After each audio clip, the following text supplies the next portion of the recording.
Good afternoon, everyone. I think we're going to go ahead and get started. I know we'll have people joining us, but I want to keep us on time. So, welcome to the July monthly provider call. We do have quite a full agenda, so I don't want to take up too much time, but just welcome you. I hope everybody's having a safe and great summer. Um, it is very hot, so for all of those people who are transporting children, please pay attention to transportation guidelines and work with our team to make sure children are safe. Also, if you're doing field trips or anything outdoors, keep those head counts going and just want you to be safe and want the children to stay safe in these very extreme temperatures that we're having. But I hope everyone again is doing well and we'll get started. I think Chrissy Sane is going to be our first speaker and she's going to be talking about some classwork. So welcome again. All right. Thank you, Tanya. I'm Chrissy Sane. I'm the local leads for Northeast Arkansas, and I have four counties. I have Clay and Greene, Lawrence and Randolph counties. So this past year, you can go to the next slide. Sorry. This past last spring, actually, we kind of just want to talk about our reading readiness and our vision and how we all got started. We had Vicki King. She came to our co-op and she spoke to K-12 dyslexia specialist. And we kind of went over some Arkansas data and kind of looked at how our kids were doing, those kids that were receiving interventions to help them, be successful in reading and in literacy. So what we found was that most students did not receive any kind of intervention until they were in third grade. So if you think about that, that's kind of late to get started because we really missed the foundation. So when we looked backwards and we saw that kindergarten that there were very few kindergartners that were receiving any kind of intervention or support in reading.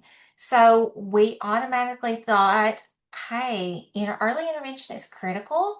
So we have to make sure that we build that strong foundation. So we shifted our focus and we thought we need to make sure we have all hands on deck to build that strong literacy foundation in our kiddos. So I was coming on to the new role, my new role as local leads. So I was like, hey, I have a literacy background. I'm going to be the new local leads. Let's bring in our 3 and 4 year olds. Let's kind of work on, providing them, getting them ready to start kindergarten. So what can we do? So you can move to the next slide and we'll go ahead and talk about how all of our planning and how we got started. So you can kind of see we developed a co-op team and then to kind of think about what are some developmentally appropriate goals for each age group. So threes and fours and then kindergarten first and second. So we asked Alicia King and Alicia Atwood and Vicki King to kind of collaborate with us and kind of talk about what's developmentally appropriate, how does it all align with our standards, and what can we do to prepare our kids for a successful reading. Um, so what we did was we just kind of made sure that all that was in place, and then we all met as a team each month via Zoom, to kind of think, are we on the right track? Are we still doing what we need to be doing? Do we need to adjust? Because sometimes you can kind of see some things that we did in preschool were a little bit out of the ordinary, and we want to, expose our kids so we can give them the best foundation we could. Go to the next slide. So here are the, the goals that we have developed. So we did 3 goals for 3 year olds. So concepts of print, 4 to 6 words in a sentence, and then 2 to 5 back and forth at conversational turns. And then for our 4 year olds, we worked on letter ID, uppercase and lowercase, and then sounds, increasing our letter sounds, and then isolating that first sound in a 1 syllable word. If you'll notice on there, it says 18 uppercase, 15 lowercase, and then 13 sounds. Well, you may be wondering, where did we come up with that? That's a great question. So we came up with that from the Pre-K Rise fact sheet. So that was compiled by ADE. So they did 4 years of Launchpad data and they came up with these averages. Y'all, these are our kiddos. On average, our kiddos in Arkansas were able to end their 4-year-old program before they went to kindergarten, knowing 18 uppercase letters, 15 lowercase letters, and 13 sounds, which I think is amazing. And as a former kindergarten teacher, I would have loved to have had that when they started. So that's where we came up with the targets. And then in kindergarten, knowing all their uppercase and lowercase letters automatically. So that's within 3 seconds. And their sounds as well. And our goal is for them to know that by Christmas. So then after Christmas, they can really focus on blending those sounds together to read those open and closed syllable one words. Like cat is a closed syllable word, so being able to read cat, and like an open syllable example would be like go, where that vowel is on the outside, and so that's what we call an open syllable word. Then we also focused on first grade, just making sure that they can read the most common vowel combinations in all syllables, and then second, multisyllabic words with more complex vowels. Now, this year we focused on 3s and 4s in kindergarten. Next year we're going to expand to include more first grade. All right, next slide. So let's talk about what my journey kind of looked like this year. So in Launchpad, it's a 4-year-old program. If you're not familiar, it's on a supplemental program. It's a phonological and phonemic awareness. It's free from the state of Arkansas. So contact your local lead if you want to know more about that. And so they do beginning of the year data and end of the year data, but we added middle of the year. So we wanted to say, hey, this is our end goal, but we want to know what our middle of the year goal is. Okay. And we did that because we wanted to make sure we were on target for doing what we needed to do as teachers. And then it aligns beautifully with class. And I know we've talked about class middle several times. So we needed to get a baseline to understand where our teachers were and what areas that we could improve on. Then we also participated in Lena. So that's just making sure that we increase those conversational turns with adult and child interactions, because that is a key predictor for language and cognitive growth. And then we also piloted progress monitoring. And we just did that with one teacher this year because this was a lot for our pre-K teachers. So we just did this with one teacher because we needed to know what it really looks like to progress monitor in a preschool setting. So making sure that they have more exposure. Is that in small group or is it one-on-one? Is it walking to the cafeteria and back? Just how many opportunities can we provide these kids with multiple exposures? All right, next slide. So this is our 3-year-old journey. So like I said, and we went over our target goals. This is how we captured the data down at the bottom. I took a little screenshot of that. The first thing we wanted to do is we wanted to identify if they're receiving any services. So whether it be SPED, speech, or any outside therapies, that will give us a better picture when we're looking at the data to understand that student better. Then we did the concepts of print. And that's just 5 questions, and we took that right from the Launchpad, which is really great reading, the Foundational Skills Survey assessment.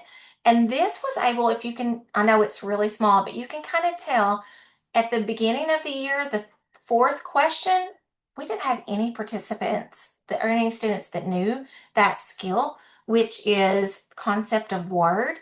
So then our teachers were able to focus on that, and then they were able to apply that more, give them more exposures during their daily lessons. So, being able to specifically identify where we are, what our kids know and what they don't know, then this gave us an opportunity to look at that. Then we added for 4 to 6 words in a sentence, and then 2 to 5 back and forth conversational turns. We just did this by video. And this is a wonderful little video where just the teacher just captured just having a conversation, that adult-child interactions and how they can expand on their conversations. And so that we just captured that. And then we always had a little comment section that can kind of tell if they moved in late or if they didn't move, if they left, just some more information about that. And then the next slide will tell us about our 4-year-old journey. And so, as you can see, we have our uppercase and lowercase. So this is straight from the Launchpad data. We just added middle of the year, but this was able to capture our three goals, and we can think about this is where they are, this is where they need to be at the end of the year. What's our middle goal? And if they're not at our middle goal, how can we provide more exposures and intervention to get them where they need to be? Because our ultimate goal is to provide them with a strong foundation. All right, the next slide. So how does this all tie in with class? So if you'll click on that next. So I'm going to quickly go over our class domains. So you have three class domains: emotional support and classroom organization and instructional support. So those first two, emotional support and classroom organization, as a state and as a co-op, we're aligned right with the state. We're doing a pretty good job, really good job in those areas, but we're a little bit weaker in instructional support. So how does our reading readiness align with that instructional support? And then underneath the instructional supports, what you see is concept development. That is one dimension, quality of feedback, and language modeling. And then you see the indicators underneath of that. So if you'll click one more time, you'll see that Lena, I talked about, we use Lena. So if you think about that, where would that fall? Would it fall under concept development, quality of feedback, or language modeling? If you'll click one more time, it'll show you that it falls under quality of feedback. So providing those feedback loops, those back and forth, those conversational turns. All right, and then we also use, one more click, Launchpad. So how does Launchpad fall? Where does it fall? It's going to follow underneath that. One more click, language modeling. Now, it falls under that advanced language with instructional vocabulary. It also can be used when we have coaching, which we did some coaching this year with our teachers. And so they can use Launchpad as a springboard to kind of help deepen that concept development as well. And then they can build and deepen the concepts during their lessons as well. And then the last one is our HQIM, which is our comprehensive curriculum, which is Frog Street. And one more click, and that will show you that kind of falls underneath the concept development. So just providing those opportunities for those kids, and see how closely and beautifully this all aligns together. I think that this kind of captures all the work that we've done. And I know that our teachers that have been participating in this have worked really hard. And if you'll turn to the next slide, you'll get to see our data. Okay. And so remember the state averages that I talked to you that came from the pre-K RISE data sheet, 18, 15, and 13. You can kind of see where we started. The green is the beginning of the year, the blue is the middle of the year, and then end of the year is orange.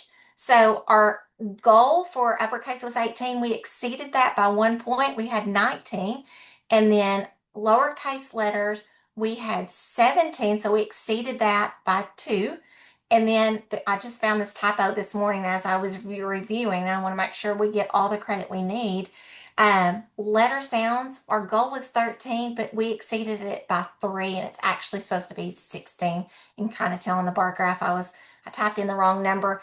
But y'all, this was so amazing. I was so excited to share this data with our teachers and our team that had been working so hard at, coming together and collaborating. So I just wanted to share that data with y'all, that we exceeded our goals, and these teachers put in a lot of hard work and time.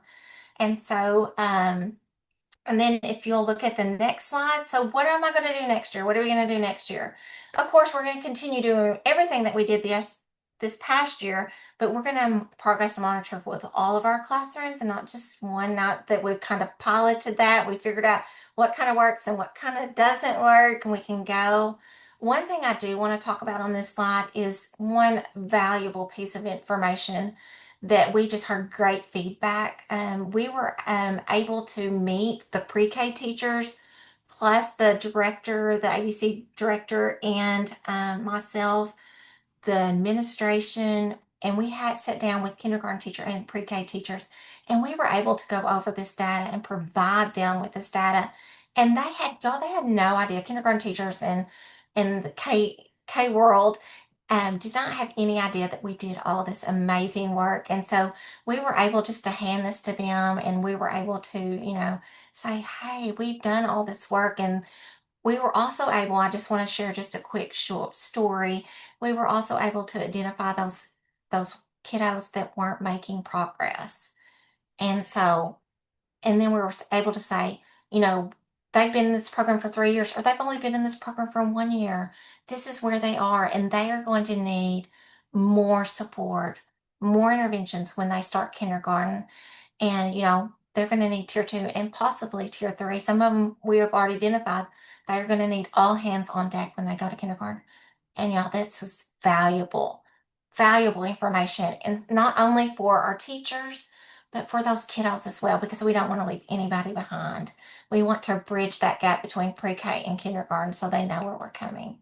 And we also we started with class observation bit, and we also want to add an end of the year so we can really focus in on those three dimensions under instructional support. Make sure that we can really focus and provide support for those teachers so they can work on that. So if you have any questions or anything for me, you feel free. Here is my information. Chrissy saying the other one is Sandra Lamberson. She's just our TCC for the kindergarten side. If you have any questions about the kindergarten side, and that's all the wonderful information that I have to share with you today. Chrissy, thank you so much, and thank your team and your community for all the work and the programs who have been involved in this work. We can't make progress without data, and so very important. And the way you're connecting all the pieces, and the way you explained it, I think is very helpful to our providers. So thank you so much, for being a local lead and doing all this amazing work. Our next guest is a friend from Special Olympics Arkansas. I met with Cami a couple of weeks ago and her team, and they have some exciting things that they have to offer. And we just wanted to make sure that you all knew about these opportunities for activities that Special Olympics offers. So, Cami, I'm going to let you take it away. Absolutely. Well, thank you guys so much for having me. And I just wanted to talk a little bit about our Young Athletes program. If you've ever heard of our Young Athletes program, we've been doing this for several years. However, we keep advancing the resources and the programming that we are offering for you guys. Our resources are free, and there are a couple of different ways to implement. We are happy to do a professional development and work with you and your team, or we can have a meeting with you and show you a lot of our resources. Most of them are turnkey, so you don't necessarily need a training, but it just might be something that works for you and your group. So our Young Athletes program, we have two different curriculums. We have an 8-week curriculum, and then we have one that goes year round, and it offers 30 weeks, and then you can break up the lesson plans the way that it makes the most sense. Before I get into what the Young Athletes program is specifically, just wanted to highlight a couple of the additional pieces that we've added. We do Standard Align, and it is a structured play opportunity. What we're looking to do is make sure that every student grows in their gross motor development and their hand-eye coordination. So our curriculum is unified, meaning it's for every student you serve. But then what it also can do is any of those students that need that extra care, need some extra attention on how to develop those gross motor skills, it provides those ideas and those opportunities as well. And then we also have some weekly read aloud programming that's new to our Young Athletes program, and skill cards that can be used during the classroom time as well, if it's something that you're interested in. So we can go to the next slide. So our Young Athletes program is really designed for ages 2 to 7, and it's just to introduce basic sports skills and make sure that our athletes are ready to move into sport play when they turn 8 years old. We offer this to families, teachers, and caregivers. So what our hope is that they're introduced to this with you guys, and then that they can use the family cards that are sent home, and maybe their families engage in a unique way. And then we work with elementary schools so that they can carry on from pre-K. And then once they get into elementary school, they're carrying on with the advancements in our Young Athletes program and then to junior athlete. Again, like I mentioned, it takes in children of all abilities, and puts them where they are and allows a teacher who isn't a PE teacher, doesn't have a background in physical education, how they can work with that student in a structured movement play. The goals, we are trying to support social inclusion. What we know is that sports is really a common denominator. So when we do these activities, all students are playing together, and that changes the way that they interact for future years, especially when they get into their higher elementary and middle school years as well. We are all inclusive, so children with and without intellectual disabilities playing together. And then we're providing skill levels for all abilities. So you're not going to take a child who already knows soccer and they're not going to be bored during your lesson plan. They'll have other options for how they can advance their skills. And then what we know is our impact. We are research-driven. We are research-based. So we have statistics that show that our motor skill development is about 3 months higher than those in the control group that did not participate. We know that our social emotional learning skills are improved by engaging through this activity and through utilizing the curriculum, our reading program, and our skill cards. And then what we love the most is that parental expectations increase for what those with intellectual disabilities are able to do once they've really gone through this curriculum. And acceptance is a major impact because all students are playing together and seeing that they are more alike than they are different. In the curriculum, these are the basic skills that we're going through, foundational skills all the way down, striking, kicking, advanced sports skills, and the curriculum follows through in that way with different lessons plans to each one, and they build on each other. And then our stages of our motor learning, we focus on these pieces, your cognitive, associative, and autonomous stage. And our hope is that as you guys are taking your students through this, that they're moving to those stages. If for some reason they're not moving as every other student is, that's where our curriculum also offers that advice on how else to engage that student. And then we have, those are the modifications I was talking about, just different ideas to modify. We also have ways to modify if you don't have a certain piece of equipment. Most of your centers have all of the equipment that you'll need, but if there weren't, then they offer some modifications to utilize, and those are in the curriculum book. And then we offer all of our resources for free. There are the 2 curriculum books that I just mentioned. We have an activity guide, we have a reader's guide, and we now have a new enhanced dashboard that you can visit and catch any of the updated or enhanced pieces as we're adding them.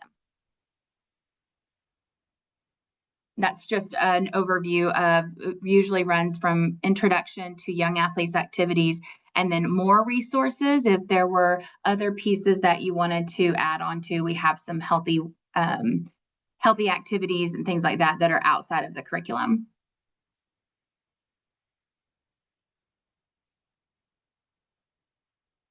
And then we do have a young athletes equipment kit that we usually can provide if that's something that you don't have the equipment for. So just something to keep in mind as if you reach out and you're interested in either the training or a meeting to get going on the curriculum, something that we can provide.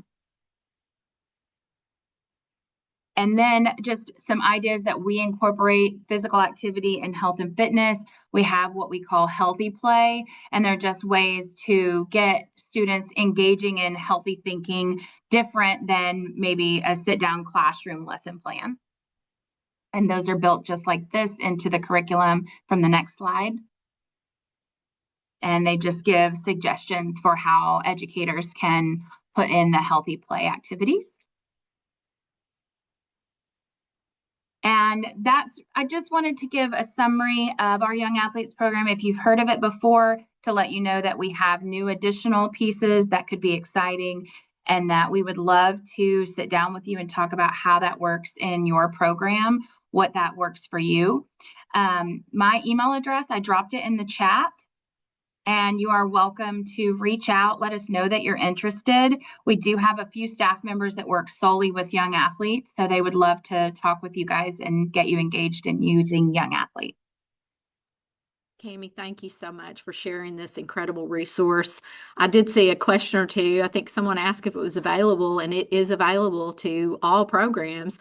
So for those of you who are on as a program or a local lead, maybe trying to coordinate in your area, Cami's put her email address in at Special Olympics, and she's just looking for ways to extend this opportunity to everybody. So we just really appreciate you for coming on today and being willing to share the resources that you guys have available at no cost to programs. So again, thanks for your presentation. So reach out to Cami if you're interested.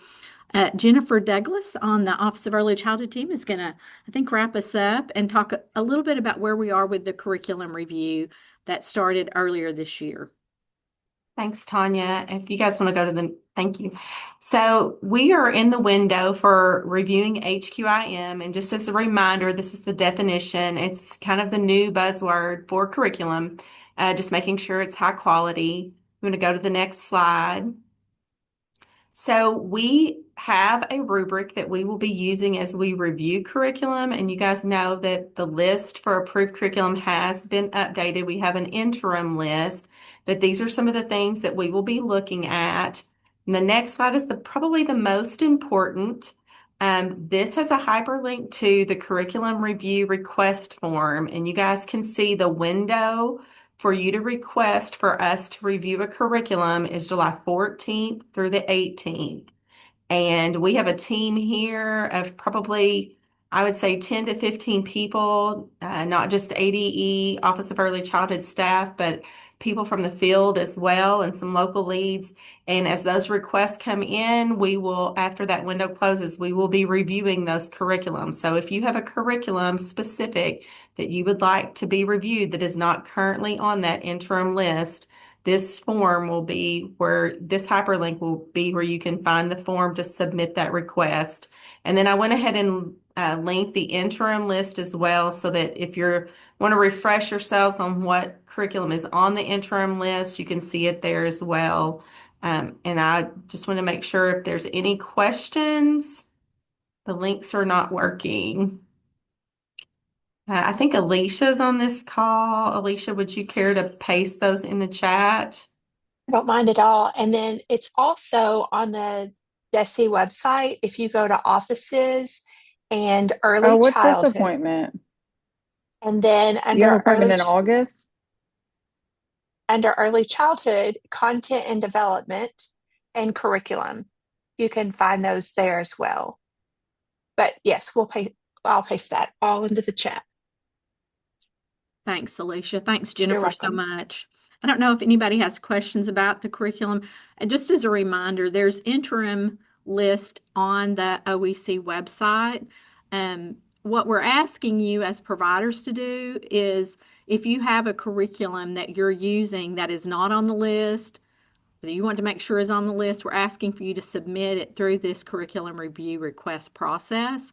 So I just want to make sure that you tell your colleagues who maybe aren't on this call, or anybody who maybe has a different curriculum than what we currently have listed, as this will be the process as we update in the spring of 2026. So there's definitely some time, but the review process and request forms we're asking for the week of July 14th through the 18th. All right, and so we are moving right along to our next meeting, which sounds crazy, but we'll be starting the school year shortly after this meeting, but August 5th at 12 o'clock. Everybody stay cool and keep the kiddos safe and just enjoy the summer as much as you can. We look forward to hearing from you. I hope that you got the contact information for both Chrissy and Cami for the resources that Special Olympics has to offer. And please feel free to reach out to Alicia or Jennifer about the HQIM if you didn't get that information. Alicia has posted it in the website. And if there's a question, I see a question about child care staff vouchers. Brandy Ishman will be the contact, and I'll cover just to sort of level set for everyone. Because Arkansas hasn't had a wait list in many years, and we had to implement one in February, we had to make changes, a lot of changes. Because when you go into waitlist, it really means you have no funding. You are at the top of your budget and you cannot add more families. There are some exception categories that the feds require us to serve. So maybe Brandy or somebody can post that in the link or the chat box, just so people can be reminded. It is on the DESE website under the Office of Early Childhood in multiple places, but certainly under paying for childcare are financial supports for providers. But I do want to talk about childcare workers because we had a special waiver from the feds for that population. And when we did that special waiver, we kind of opened it up. We didn't have a wait list 2 years ago when we asked for that waiver. And it was real exciting. It was a way for us to hopefully offset some of the salary differentials between K-12 and early childhood by offering payment for childcare.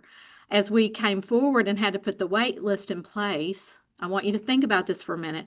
What we're essentially saying is we're going to waitlist people who are eligible, who meet income criteria, and let people who are over the income criteria in.